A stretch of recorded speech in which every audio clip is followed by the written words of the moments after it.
నిమిషం బా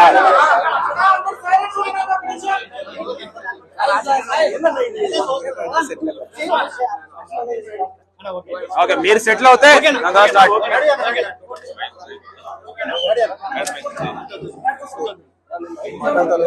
ఫస్ట్ మాట్లాడా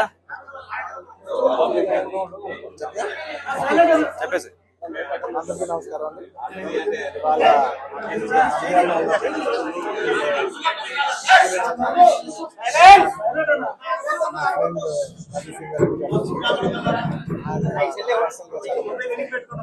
ఎన్నో ఆల్మోస్ట్ 13-14 సంవత్సరాలుగా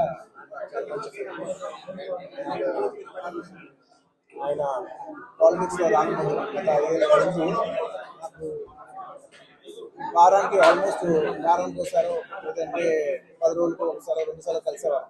కానీ గత 5 ఏళ్ళుగా నాకు ఆల్మోస్ట్ నాకు 6 నెలలకు ఒకసారి కలుస్తాను. అక్కడ తెలిసి నాకు ఎంత కష్టపడతాను, నిజంగా ఎంత కష్టపడతాను మనిషి కోసం వచ్చి కూర్చోవాలని నేను చాలా లోపల నుంచి అనిపించి నేను వాళ్ళు వచ్చాను. అండ్ ఆయన లాస్ట్ టైం అందరికి తెలిసిందే, క్లోజ్గా ఫాలో అవ్వాలి తెలుసు. లాస్ట్ టైం ఆయన ఫస్ట్ టైం పాలిటిక్స్లో వచ్చినప్పుడు నేను ఒక ట్వీట్ పెట్టాను, బెస్ట్ విషెస్ పంపిస్తూ. నాకు అప్పుడు ఎక్కడో నా మనసుకి నాకు సరిపోలా. ఒక ట్వీట్ అనేది నాకు అంత క్లోజ్ ఫ్రెండ్ ఆయన జస్ట్ ట్వీట్ పెట్టడం అంటే ఆ ఊళ్ళు రావాలి కదా, వాళ్ళు ఎక్కడ నిల్చున్నారో అక్కడికి వచ్చి మనం ఆయన ఏదో జుబ్లీ నుంచి బయటపడడం ఒక ట్వీట్ పెట్టడం కాదు కదా, ఆయన కోసం వచ్చి ఆయన ఇంటికి వచ్చి ఆయన సపోర్ట్ చేయాలి కదా, నాకు అప్పుడే అనిపించింది. నాకు చాలా టైం. సో ఈసారి ఎలాగైనా మళ్ళీ కంటెస్ట్ చేస్తే రావాలనుకున్నాను, వచ్చాను. కేవలం ఇది నేను పర్సనల్గా నా ఫ్రెండ్ కాబట్టి నేను మా నేను మా వైఫ్ మాకు బెస్ట్ విషెస్ చెప్పడానికి వచ్చాను. I wish all the best Ravi. మీరు 5 ఏళ్ళు చాలా కష్టపడ్డారు అండ్ మీరు కష్టపడే విధానం నా మనసు బాగా నచ్చి మిమ్మల్ని ఎలాగైనా సపోర్ట్ చేయాలని వచ్చాను నేను.